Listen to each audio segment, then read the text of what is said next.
আসসালামু আলাইকুম, আশা করি সবাই ভালো আছেন। এটি গুগল শিটে তৈরি করা একটি অ্যাকাউন্ট ম্যানেজমেন্ট সিস্টেম। তো এটি বিলিভার্স ইংলিশ একাডেমির জন্য তৈরি করা হয়েছে কাস্টমাইজ করে। তো এটাতে আসলে কি কি ফিচার আছে এবং কিভাবে ইউজ করতে হবে। তো এটাতে আমরা প্রথমে কোর্সে ঢুকতে পারি। এটা হলো কোর্স। এই কোর্সে এসে আমাদের যে সকল কোর্স বা সার্ভিস আমরা দিয়ে থাকবো সেই সকল কোর্সের লিস্ট আমরা এখানে করে দেবো। এখানে কোর্স IELTS, ইংলিশ স্পোকিং, মোটামুটি যে কোর্সগুলো করানো হয় বা সার্ভিস দেওয়া হয় সেটার লিস্ট আমরা এখানে করে দেবো। এখানে ডিউরেশন লিখবো, এখানে কোর্স ফি লিখবো, অর্থাৎ কত করে আমরা পার কোর্সগুলো করে থাকি। আচ্ছা, তো এটা এখানে লিখে দেওয়ার পরে বা লিস্ট করার পরে আমরা চলে যাব ফর্মে। এখানে ফর্ম একটি অপশন আছে। ফর্মে গিয়ে আমরা এখানে 4টা ফর্ম পাবো।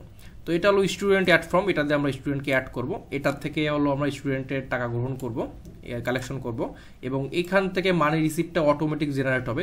দুইটা মানি রিসিপ্ট, একটা হলো স্টুডেন্টের কপি, একটা অফিস কপি, এবং একটা সার্চের জন্য আছে, এটাও আপনারা পেয়ে যাচ্ছেন। আচ্ছা, আর এখানে আরও দুটা ফর্ম আছে। এটা হলো এক্সপেন্স ফর্ম, অর্থাৎ বিভিন্ন পার্টিকুলার ওয়াইজ যে আমরা খরচগুলো দেখাবো এই খরচগুলো আমরা এই ফর্মের সাহায্যে দেখাবো। এবং আদার্স ইনকাম অ্যাড ফর্ম, অর্থাৎ অন্য অন্য খাত থেকে যদি কোনো ইনকাম আসে সেক্ষেত্রে সেটা আমরা এখান থেকে দেখাতে পারবো। তো আমরা ফার্স্ট টাইম কী করবো, ফার্স্ট টাইম কোর্সে গিয়ে এই কোর্সের লিস্টগুলো করে দেবো। করে দেওয়ার পর আমরা ফর্মে আসবো। ফর্মে এসে আমরা স্টুডেন্ট অ্যাড করবো। তো স্টুডেন্ট অ্যাড করার জন্য এখান থেকে স্টুডেন্টের ফর্মটা প্রপারলি পূরণ করতে হবে। এখানে যে স্টার চিহ্নগুলো দেওয়া আছে এই ঘরগুলোই আমাদের পূর্ণ করতে হবে। আচ্ছা, তো স্টুডেন্ট আইডি, এখানে স্টুডেন্ট আইডি আমি 101 দিলাম। তো এখানে আপনারা চাইলে স্টুডেন্ট আইডিকে স্টুডেন্ট আইডিটাকে ইউনিক করতে হবে আমাদের, কারণ স্টুডেন্ট আইডি দিয়েই আমাদের সব ক্যালকুলেশনটা হবে। তো সেক্ষেত্রে স্টুডেন্ট আইডিটা চাইলে আপনার স্টুডেন্টের কন্ট্যাক্ট নাম্বারও দিতে পারেন, আবার আপনারা যদি আইডি ফেলতে চান আইডিও দিতে পারেন, আপনাদের যেভাবে সুবিধা হয়।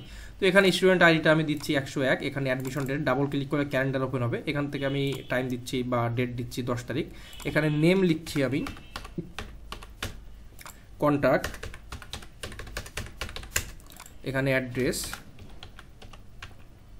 Course name. তো যে কোর্সগুলো আমরা ওখানে কোর্সের ভিতরে গিয়ে অ্যাড করেছি এই কোর্সগুলোই এখানে ড্রপডাউনের ভিতরে চলে আসবে অটোমেটিক। তো এখানে আমি কোর্সের নেমটা সিলেক্ট করলাম। তো কোর্সের নেম সিলেক্ট করার সাথে সাথে এই কোর্সের ফিটাও এখানে অটোমেটিকলি চলে আসবে। তো এই স্টুডেন্ট ইনাকে আমি কোন ব্যাচে ভর্তি করতেছি, ওনাকে আমি 10 নম্বর ব্যাচে ভর্তি করতেছি। ওকে, তো কোর্স ফি হলো 15,000 টাকা। আপনি যদি এই স্টুডেন্টকে কোনো ডিসকাউন্ট দিতে চান আপনি ডিসকাউন্টের ঘরে এখানে এটা পূর্ণ করতে পারেন। ধরেন ওনাকে আপনি 500 টাকা ডিসকাউন্ট দিচ্ছেন বা অনার করছেন, তো সেক্ষেত্রে ওনার পেয়েবেল টোটাল হবে হলো 14,500 টাকা। তো আমার কিন্তু ফর্ম ফিল আপ শেষ। আমি এখন বাইরে ফাঁকা জায়গায় একটা ক্লিক করে দেন অ্যাড বাটনে একটা প্রেস করবো। অ্যাড বাটনে প্রেস করলে এই ডাটাটা আমার স্টুডেন্ট ডাটাবেজে গিয়ে জমা হবে। আমি যদি এখন স্টুডেন্টের ভিতরে ঢুকি তাহলে স্টুডেন্ট নামে যে শিটটি আছে এটার ভিতরে এই যে স্টুডেন্ট মাত্র আমরা অ্যাড করলাম ওনার ডিটেল কিন্তু চলে আসছে। এখানে স্টুডেন্টের নেম, আইডি, যা যা আপনি এন্ট্রি করেছেন এগুলো কিন্তু সব চলে আসছে। আচ্ছা, আমি এখন ফর্মে যাচ্ছি। ফর্মে গিয়ে আমি এই স্টুডেন্টের থেকে এখন একটা কালেকশন করব। তো কালেকশন দেখানোর জন্য এটা হলো স্টুডেন্ট পেমেন্ট ফর্ম। এখানে এসে যে স্টুডেন্টের আইডিটা আপনারা ওখান থেকে পোস্টিং দিয়েছেন এইগুলাই এখানে ড্রপডাউনের ভিতরে অটোমেটিক চলে আসবে। যেহেতু আমি একটা দিয়েছি, একটাই এসছে, আমি যখন একাধিক দিব তখন এখানে ড্রপডাউনের ভিতরে অটোমেটিক চলে আসবে। তো এখানে স্টুডেন্ট আইডি আমি সিলেক্ট করে দিলাম। স্টুডেন্ট আইডি সিলেক্ট করার সাথে সাথে ওনার ডিটেল কিন্তু এখানে চলে আসলো। দেখেন উনি অ্যাডমিশন নিয়েছিল 10 তারিখে, ওনার নেম শোভন, ওনার কন্ট্যাক্ট অ্যাড্রেস এইটা, ওনার কোর্স হলো এইটা। তো কোর্সের ফি ছিল 15,000 টাকা। আপনি ওনাকে 500 টাকা ডিসকাউন্ট দিয়েছেন, পেয়েবেল অ্যামাউন্ট হলো 14,500 টাকা। তো এখানে আমাকে ডেট দিতে হবে। স্টুডেন্ট নেম সিলেক্ট করলাম এবং এখানে দেখেন স্টার চিহ্ন আছে, এটাকেও আমি এখান থেকে পূর্ণ করতে হবে। আচ্ছা, তো এখান থেকে আমি ডেট দিচ্ছি, ডাবল ক্লিক করে ডেট দিচ্ছি, ডেট 10 তারিখে দিচ্ছি। তো 10 তারিখ সিলেক্ট করলাম। তো পেয়েবেল অ্যামাউন্ট হলো 14,500। এই টাকার ভিতরে উনি আপনাকে 4,500 টাকা অ্যাডভান্স করতেছে, ঠিক আছে। তাহলে কারেন্ট ডিউ থাকতেছে ওনার হলো 10,000 টাকা। তো এখানে যদি কোনো রিমার্কস থাকে আপনি এখানে চাইলে রিমার্কসটা লিখতে পারেন। তো রিমার্কস লিখে আপনি এখানে জাস্ট রিসিভ বাটনে একটা প্রেস করলে এই টাকাটা কিন্তু রিসিভড হয়ে যাবে। আচ্ছা, আর আমরা এই যে ফর্মটা পূর্ণ করলাম এই ফর্মটা পূর্ণ করার সাথে সাথে এখানে দেখেন এখানে কিন্তু মানি রিসিপ্টটা অটোমেটিক জেনারেট হয়ে গেছে। অর্থাৎ এখানে কিন্তু আপনার কিছুই করতে হবে না, আপনি এখানে জাস্ট পূর্ণ করলেই হবে। এখানে দেখেন মানি রিসিপ্ট নাম্বার হলো 1, এখানে ডেট, এখানে ওনার নাম, মোবাইল নাম্বার, স্টুডেন্ট আইডি, তারপর টোটাল অ্যামাউন্ট কত টাকা কন্ট্যাক্ট হয়েছে, আপনার কত টাকা আজকে রিসিভ করেছেন, কত টাকা বর্তমানে ডিউ আছে, এটা সব আপনার অটোমেটিক জেনারেট হয়ে যাবে। 2টা কপি, একটা স্টুডেন্ট কপি, একটা অফিস কপি। তো আপনি চাইলে এখন যদি প্রিন্ট দিতে চান এটা পোস্টিং দেওয়ার আগেই প্রিন্ট দিতে হবে। জাস্ট প্রিন্ট বাটনে একটা প্রেস করবেন, কিবোর্ড থেকে কন্ট্রোল-P দিবেন, কন্ট্রোল-P দিয়ে কারেন্ট শিটকে করে দেবেন সিলেক্টেড সেল। দেন এই যে এইভাবে আসলে আপনি প্রিন্ট করে 1 কপি আপনি রাখলেন, 1 কপি আপনি মাঝখান থেকে কেটে স্টুডেন্টকে দিয়ে দিতে পারেন। তো এটা আপনার হয়ে গেল। এটা হয়ে যাওয়ার পরে দেন আমি এখান থেকে রিসিভ বাটন একটা প্রেস করে দিলে আমার এই অ্যামাউন্টটা ওই স্টুডেন্টের নামে কিন্তু রিসিভড হয়ে যাবে, ঠিক আছে। এবং এখানে দেখেন রিসিপ্ট নাম্বার চলে আসছে 2, এটা অটোমেটিক জেনারেট হয়ে যাবে। আচ্ছা, আমি যদি এখন স্টুডেন্টের ভিতর ঢুকি তাহলে দেখেন এই যে স্টুডেন্ট, ইনার সাথে টোটাল আমার কন্ট্যাক্ট অ্যামাউন্ট হলো 14,500, উনি আপনাকে 4,500 টাকা দিয়েছে এবং উনার বর্তমান ডিউ রয়েছে কত, 10,000 টাকা। এটা কিন্তু এখানে অটোমেটিক চলে আসছে। পরবর্তী সময়ে যদি উনি আবার আপনাকে পেমেন্ট করে তাহলে আমি আবার ফর্মে যাব, ফর্মে গিয়ে ওই যে স্টুডেন্ট আইডি ওটাকে সিলেক্ট করে দেবো, ওনার ডিটেল চলে আসবে এবং কারেন্ট পেয়েবল অ্যামাউন্ট কত, 10,000 টাকা কারেন্ট পেয়েবল অ্যামাউন্ট। আপনি এখানে ডেট দেন, কোন ডেটে টাকাটা রিসিভ করতে যাচ্ছেন। ধরেন আমি 13 তারিখে টাকাটা রিসিভ করতে যাচ্ছি, তো 13 তারিখ ডেট দেন, ডেট দিয়ে এখানে পেইড কত টাকা, এই টাকার ভিতরে আপনি 5,000 টাকা আজকে গ্রহণ করতেছেন, 5,000 টাকা গ্রহণ করতেছেন, তো বাস হয়ে গেল। এখান থেকে মানি রিসিপ্টটা অটোমেটিক জেনারেট হয়ে গেল। দেখেন বর্তমানে ওনার 5,000 টাকা রিসিভ করতেছেন, তাহলে কারেন্ট ডিউ থাকতেছে ওনার হলো 5,000 টাকা, যে ডিউটা 5,000 টাকা ওনার কারেন্ট ডিউ থাকতেছে আজকের ডেটে, এটাও কিন্তু জেনারেট হয়ে গেছে। আচ্ছা, এটাকেও আমি রিসিভ করে নিলাম, এটা দেখেন রিসিভ হয়ে গেল এবং ওনার ডাটাবেজে এই ডাটাটা চলে গেল। পরবর্তীতে যখন আমি আবার ওনার কাছ থেকে পেমেন্টটা নিব, আমার ডিটেল চলে আসলো, দেখেন কারেন্ট ডিউ আছে এত টাকা, এখানে আমি ডেট দিলাম, ডেট দিচ্ছি 14 তারিখে। এখান থেকে আমার এই 5,000 টাকার ভিতরে 5,000 টাকাই এখন কালেকশন দেখাচ্ছি। তো এখান থেকে সব কিছু কমপ্লিট। এটা আমি কি করব, রিসিভ করে নেব। রিসিভ করার জন্য রিসিভ বাটনটা প্রেস করে দিলে এই টাকাটাও কিন্তু রিসিভড হয়ে গেল, তাহলে ওনার নামে আর কোনো বকেয়া থাকলো না। আচ্ছা, এখন আমি যদি স্টুডেন্টের ভিতর ঢুকি, দেখেন এই যে 101 নাম্বার স্টুডেন্ট, ওনার ডিটেল হলো এইটা, ওনার সাথে টোটাল কন্ট্যাক্ট হয়েছে হলো এত টাকার, ওনার কাছ থেকে আপনি নিয়েছেন এত টাকা, ওনার কোনো ডিউ নেই। আচ্ছা, এখন যেহেতু ডিউ নাই, উনি এই টাকাটা কবে কবে দিয়েছে আপনাকে, আপনার এটা দেখার প্রয়োজন হতে পারে। আপনি ওনার একটা স্টেটমেন্ট অথবা উনি জানতে চাইলো যে আমি টাকাগুলো যে দিয়েছি আপনাদের কবে কবে দিয়েছি, যদিও আপনি রিসিপ্ট দিয়েছেন। তো তারপরে আপনি এখান থেকে দেখেন স্টুডেন্ট লেজার বলে একটা অপশন আছে এখানে, তো জাস্ট এখান থেকে সিলেক্ট করে আপনি যে স্টুডেন্টের নামটা সিলেক্ট করবেন বা আইডিটা সিলেক্ট করবেন, ওনার ডিটেলটা চলে আসছে। দেখেন ওনার নাম, অ্যাড্রেস, ওনার কি কোর্স ছিল, কত নাম্বার ব্যাচ ছিল, কন্ট্যাক্ট অ্যামাউন্ট কত টাকা, ঠিক আছে, চলে আসছে। তো উনি 10 ডিসেম্বর আপনাকে প্রথম 4,500 টাকা দিয়েছে, ওনার ব্যালেন্স ছিল তখন 10,000 টাকা। পরবর্তীতে 13 তারিখে দিয়েছে 5,000 টাকা, তখন ওনার ব্যালেন্স ছিল 5,000 টাকা। পরবর্তীতে 14 তারিখে এসে 3 নম্বর রিসিপ্টে উনি 5,000 টাকা পে করেছে। এই 5,000 টাকা পে করার কারণে ওনার আর কোনো ব্যালেন্স নাই, ব্যালেন্স হয়ে গেছে 0। আপনি কিন্তু এইভাবেই স্টুডেন্টের লেজারটা আইডেন্টিফাই করে বের করতে পারবেন। এখন আপনি যদি এই রিসিপ্টটা পুনরায় আবার প্রিন্ট করে দিতে চান, এখান থেকে ফর্মের ভিতর ঢুকবেন, এই যে রিসিপ্টগুলো অটোমেটিক জেনারেট হচ্ছে এর ঠিক নিচেই একটা অপশন আছে যে সার্চ রিসিপ্ট। আপনি চাইলে কিন্তু এই রিসিপ্টটা সার্চ করে বের করতে পারবেন, অর্থাৎ যে যে রিসিপ্টগুলো অটোমেটিক হয়েছে মানে জেনারেট হয়েছে এই পর্যন্ত, সেই সব রিসিপ্টের এখানে ড্রপডাউনে চলে আসবে, আপনি এখানে লিখতেও পারেন, সার্চও দিতে পারেন। দেখেন 1 নম্বর রিসিপ্টে সার্চ দিলাম, 1 নম্বরে কয় টাকা রিসিভ করেছেন, কয় তারিখে, এই যে 10 তারিখে কত টাকা ছিল, কার কাছ থেকে করেছেন, সব চলে আসছে। আপনি যদি দেখতে চান 3 নম্বর রিসিপ্ট, আপনি 3 নম্বর সিলেক্ট করে দেন, 3 নম্বর রিসিপ্টের ডিটেলটা চলে আসছে, অর্থাৎ আপনি যে কটা রিসিপ্ট করেছেন প্রত্যেকটা রিসিপ্ট কিন্তু ইন্ডিভিজুয়ালি এখান থেকে সার্চ করে পরবর্তীতে বের করতে পারবেন। আচ্ছা, তো আপনি যদি নতুন কোনো স্টুডেন্টকে অ্যাড করতে চান, এখান থেকে স্টুডেন্টের আপনি নাম্বার দেন, ঠিক আছে, এখান থেকে অ্যাডমিশন ডেট দেন, যে কোন তারিখে উনি অ্যাডমিশন গ্রহণ করতেছে, ওনার নাম কি, ওনার নামটা সিলেক্ট করেন, এখানে কন্ট্যাক্ট দেন, এখান থেকে অ্যাড্রেস দেন,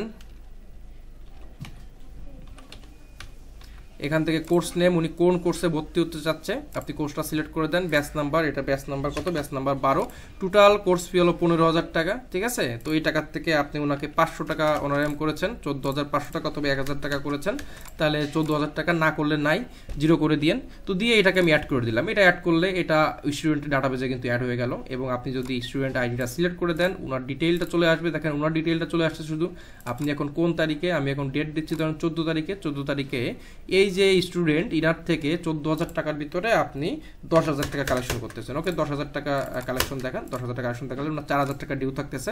আপনি এখানে রিমার্কস থাকলে রিমার্কস লিখতে পারেন যে উনি কি মাধ্যমে টাকাটা দিচ্ছে, কোথায় আপনি টাকাটা পোস্টিং দিচ্ছেন বা কোনো ব্যাংকে রেখেছেন কি, আপনি ডিটেল এখানে রিমার্কস হিসেবে লিখতে পারেন, লিখে। এবং এই যে রিসিপ্টটাও কিন্তু অটোমেটিক হয়ে গেছে যে এটা আয়নের কাছ থেকে আমি স্টুডেন্ট আইডি হলো এইটা, উনি এই কোর্সের আন্ডারে আপনার এত টাকা অ্যামাউন্ট দিচ্ছে, ঠিক আছে, এত টাকা রিসিভ করেছেন, বর্তমানে ওনার ডিউ আছে 4,000 টাকা। এইভাবে কিন্তু চলে আসলো। আপনি চাইলে এটা প্রিন্ট করলেন, প্রিন্ট করে এটাকে আপনি পোস্টিং দিয়ে দিলেন, এটা কিন্তু পোস্টিং হয়ে গেল। তো তাহলে কি হলো, এই যে নতুন যে স্টুডেন্ট, এই স্টুডেন্টের কাছ থেকেও কিন্তু অ্যামাউন্টটা অটোমেটিকলি আপনার ডাটাবেস থেকে উঠে আসলো। তো এখান থেকে 102 নম্বরের আন্ডারে টোটাল এত টাকা কন্ট্যাক্ট ছিল, এত টাকা উনি কালেকশন করেছেন, এত টাকা ডিউ রয়েছে। আপনি যদি ওনার ডাটা দেখতে চান, এখান থেকে জাস্ট সিলেক্ট করে দেন ওনার ডাটা। তো উনি দেখেন 14 তারিখে 4 নম্বর রিসিপ্টে এত টাকা আপনাকে পে করেছে, ওনার ব্যালেন্স আছে বর্তমানে 4,000 টাকা, ওনার ডিটেল হলো এইটা, ওনার কন্ট্যাক্ট অ্যামাউন্ট হলো 14,000 টাকা। তো এটা হলো স্টুডেন্ট লেজার। তো এখানে আমি যদি কোর্সের শুধুমাত্র কোর্সের রিপোর্ট দেখতে চাই, এখান থেকে কোর্স সিলেক্ট করেন, এখান থেকে কোর্স শিটে এসে এই যে কোর্স, এই কোর্সের আন্ডারে টোটাল আপনার স্টুডেন্ট আছে হলো একজন, এবং যেহেতু আমি একজনই পূর্ণ করলাম, আর এই যে কোর্স, এই কোর্সের আন্ডারে আপনার স্টুডেন্ট আছে একজন, ঠিক আছে। আপনার এইটার অ্যাকচুয়াল অ্যামাউন্ট হয় এত টাকা, আপনি কন্ট্যাক্ট করেছেন এত টাকা, এটার অ্যাকচুয়াল অ্যামাউন্ট এত টাকা, কন্ট্যাক্ট করেছেন এত টাকা, আপনি টোটাল কালেকশন করেছেন এটা কালেকশন করেছেন এটার থেকে আপনার ডিউ রয়েছে এত টাকা, আপনি কিন্তু এখান থেকে ইন্ডিভিজুয়ালি দেখতে পারবেন। যদি আপনি ব্যাচ নাম্বার ওয়াইজ দেখতে চান যে কোন ব্যাচে আমার কতজন স্টুডেন্ট আছে এবং কোন ব্যাচের আন্ডারে কত টাকা আমার ডিউ আছে, কত টাকা আমি কালেকশন করেছি, এটা যদি দেখতে চান আপনি জাস্ট এখান থেকে ব্যাচ নাম্বারটা সিলেক্ট করে দিবেন। এখান থেকে যে ব্যাচ আপনি ওখান থেকে দিয়েছেন, অ্যাড করেছেন, ওই সকল ব্যাচে কিন্তু এখানে চলে আসলো। আমি 10 নাম্বার দিলাম, 10 নাম্বার ব্যাচে আমার যে ডাটা আছে এই ডাটাগুলো এখানে চলে আসবে অটোমেটিকলি, ঠিক আছে। 10 নাম্বার যে ব্যাচ আছে এখান থেকে এই যে ডাটাবেজের এখানে, তো এখানে এই যে ব্যাচটা আছে এই ব্যাচের আন্ডারে আপনার যে ইয়ে আছে, অর্থাৎ এই যে ব্যাচ নাম্বার, এই ব্যাচ নাম্বারে কে স্টুডেন্ট আছে, এই স্টুডেন্টের কি কোর্স আছে এবং কয়জন স্টুডেন্ট আছে, তো এটা কিন্তু এখানে অটোমেটিকলি চলে আসবে। এবং এই ব্যাচের টোটাল আপনার কালেকশন, কোর্স ফি কত টাকা ডিসকাউন্ট করেছেন, কত টাকা কালেকশন কমপ্লিট হয়েছে, কত টাকা ডিউ রয়েছে, এটাও কিন্তু আপনি এখানে দেখবেন। অর্থাৎ একটা ব্যাচের আন্ডারে যদি 10 জন স্টুডেন্ট থাকে, ওই 10 জনের কি অবস্থা আপনি একবারে ব্যাচ সিলেক্ট করে ওই ব্যাচের রিপোর্টটা আপনি এখান থেকে পেয়ে যাবেন, সেটা হলো কোর্সের ভিতরে। আচ্ছা, এটা গেল। এটা যাওয়ার পরে আমি যদি এখন চলে যাই ইনকাম এবং এক্সপেন্সে, এখানে দেখেন এখানে হলো ইনকামের বিভিন্ন পার্টিকুলার আপনি লিখবেন। অর্থাৎ আপনি কোর্স ছাড়াও যদি আদার্স কোনো পার্টিকুলার থেকে আপনার ইনকামগুলো আসে, সেটা আপনি ইনভেস্ট হইতে পারে বা আদার্স কোনো ব্যবসা হইতে পারে যেখান থেকে আপনি টাকা ঢুকাচ্ছেন এই প্রতিষ্ঠানের জন্য, তো সেক্ষেত্রে কিন্তু আপনি এখানে সেই ইনকামের সোর্সগুলো লিখতে পারেন। আচ্ছা, এক্সপেন্স পার্টিকুলার, এটা আপনার বিভিন্ন খাত ওয়াইজ, যেমন হাউস রেন্ট হইতে পারে, ইলেকট্রিসিটি বিল হইতে পারে, এন্টারটেইনমেন্ট বিল হইতে পারে, ফুড ওয়াইফাই বিল, টিচার্স পেমেন্ট, আপনি যেভাবে আপনার যে এক্সপেন্স পার্টিকুলার এগুলো লিখবেন, এইখানে লিখবেন আর এইখানে লিখবেন, এইগুলো সব অটোমেটিকলি আসবে। আচ্ছা, এটা যে লিখলাম, এটা লিখার পরে কি করতে হবে আমাদের, এটা লিখার পরে আমি চলে যাব ফর্মে গিয়ে, এটা হলো আমার এক্সপেন্স শিট, এখানে লেখা আছে দেখেন এক্সপেন্স ফর্ম, এখানে সে ডেট দিব, আমি ডেট দিচ্ছি ধরেন 13 তারিখে আমি এখানে 13 তারিখ বা আমি দিচ্ছি 14 তারিখে আমি এক্সপেন্স পার্টিকুলার দিচ্ছি হাউস রেন্ট, আমার রেন্ট কত টাকা খরচ করতেছি 10,000 টাকা, তো 10,000 টাকা আমি এখানে খরচ দেখাচ্ছি। এখানে কোনো রিমার্কস থাকলে রিমার্কস দিয়ে কোন মাসে ঘর ভাড়া দিচ্ছেন আপনি, এখানে কিন্তু অ্যামাউন্টটা আপনার এক্সপেন্সের খাতে ঢুকে গেল। তো এটা হলো আদার্স ইনকাম, এখান থেকেও আপনি সেমভাবে এখানে ডেট দিবেন, ডেট দেওয়ার পরে এখানে ইনকাম পার্টিকুলার ধরেন আদার্স একটা খাত থেকে আপনার ইনকাম আসছে, ইনকাম করছেন কত 20,000 টাকা, তো 20,000 টাকা আমি এখানে লিখলাম, লিখে এটা ইনকাম বাটনে প্রেস করলাম, এই টাকাটাও কিন্তু আপনার ক্যাশে ইন হয়ে গেল, ঠিক আছে। এইভাবে আসবে পর্যায়ক্রমে। আবার এখানে এক্সপেন্স করতেছেন আপনি 14 তারিখে এক্সপেন্স করতেছেন, টিচার্স পেমেন্ট করতেছেন কত 5,000 টাকা আপনি পেমেন্ট করতেছেন, তো 5,000 টাকা পেমেন্ট করে এটা এক্সপেন্স করে দেন, এই টাকাটা কিন্তু আপনার খরচ হয়ে গেল। এইভাবে কিন্তু আমাদেরকে এন্ট্রিগুলো দিতে হবে। চলে যাচ্ছি ক্যাশ বুকে, আমি যদি ক্যাশ বুকের ভিতরে ঢুকি তাহলে দেখেন টোটাল আপনার হিস্টোরি এখানে চলে আসবে। আপনার বর্তমান প্রতিষ্ঠানের ব্যালেন্স হলো 29,500 টাকা, ঠিক আছে। তো কি ট্রানজ্যাকশন করেছেন কোন ডেটে, আপনি 10 ডিসেম্বর আপনি ইনকাম গ্রহণ করেছেন হলো 4,500 টাকা, ঠিক আছে। ওই দিন আর কোনো খরচ নেই, আপনার ব্যালেন্স ছিল 4,500 টাকা। পরবর্তীতে 13 তারিখে এসে আপনি গ্রহণ করেছেন 5,000 টাকা, আপনার বর্তমান ব্যালেন্স হলো আপনার এখান থেকে 9,500 টাকা। আচ্ছা, এখানে 11 তারিখে একটা খরচ করেছি আমরা, না 11 তারিখে ঠিক আছে, আমরা এখান থেকে 13 তারিখে আমি 5,000 টাকা গ্রহণ করেছি, এখন 9,500 টাকা ব্যালেন্স। পরবর্তীতে 14 তারিখে আমি ইনকাম থেকে গ্রহণ করেছি হলো 35,000 টাকা, দেন এক্সপেন্স করেছি আমি 15,000 টাকা, বর্তমানে আমার ব্যালেন্স হলো 29,500 টাকা। এইভাবে আপনি প্রতিদিনের ডাটা, মানে আপনার এখানে যে ব্যালেন্সটা থাকবে আপনার ক্যাশেও ঠিক সেম ব্যালেন্সটা থাকতে হবে, ঠিক আছে।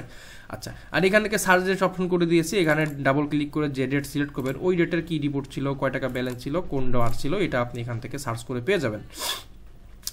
তো এখানে আরও কিছু ব্যাপার আছে, আমি যদি ইনকাম এক্সপেন্সে ঢুকি, এখান থেকে আমি যদি দেখতে চাই date to date income report, এটা কীভাবে দেখবো, ধরেন আপনি দেখতে যাচ্ছেন যে আমার 10 তারিখ থেকে 14 তারিখ পর্যন্ত আমি কার কাছ থেকে কত টাকা গ্রহণ করেছি, কোন খাতে কিভাবে পেয়েছি, আপনি এখানে সব দেখতে পাচ্ছেন। এই দুইটা ডেটের মাঝখানে যা আছে সব চলে আসলো, আপনি দেখতে পাচ্ছেন 10 তারিখ থেকে 12 তারিখ, শুধুমাত্র 10 থেকে 12-র মধ্যে কি হয়েছে এটা আপনি দেখতে পাচ্ছেন, ঠিক আছে। আচ্ছা, এটা হলো এক্সপেন্স।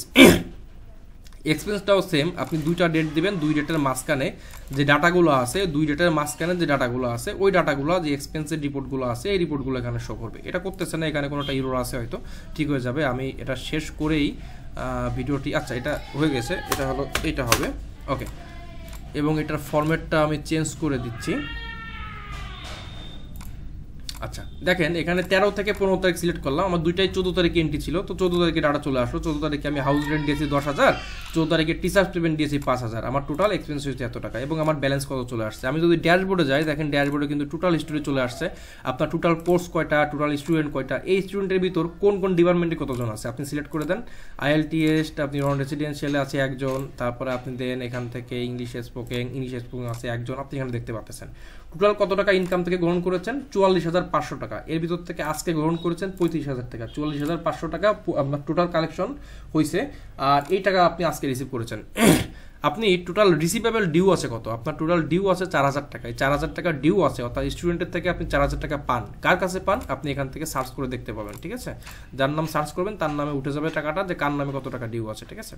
এখানে টোটাল এক্সপেন্স কত টাকা করেছেন, আজকে কয় টাকা এক্সপেন্স করেছেন, এখানে ফ্রম স্টুডেন্ট রিসিভ, আপনি স্টুডেন্ট থেকে এই যে টাকাটা এটা তো আপনি টোটাল ইনকাম থেকে রিসিভ হয়েছে, তো আপনি স্টুডেন্ট থেকে রিসিভ করেছেন 24,500 টাকা, আর অন্য অন্য খাত থেকে পেয়েছেন 20,000 টাকা। এখানে আপনার আজকের ব্যালেন্স আছে 29,500 টাকা, গতকালকে ব্যালেন্স ছিল 9,500 টাকা, টোটাল ইনকাম এত টাকা, এক্সপেন্স এত টাকা, আপনার প্রফিট হইলো 33,500 টাকা, এটা প্রফিট হয়েছে টোটাল, ঠিক আছে। এর ভিতর থেকে আপনার কালেকশন ডিউ রয়েছে 4,000 টাকা, 4,000 টাকা এখনো ডিউ আছে এই প্রফিটের থেকে। তো এইভাবে কিন্তু আপনি একটা সুন্দর রিপোর্ট পেয়ে যাবেন। তো এটা যদি কারো ভালো লেগে থাকে আপনারা আপনাদের সেম ফরম্যাট ওয়াইজ আপনারা কিন্তু এটা কাস্টমাইজ করে নিতে পারেন। তো আশা করি আপনাদের ভালো লেগেছে ভিডিওটি, সবাই ভালো থাকবেন, ধন্যবাদ।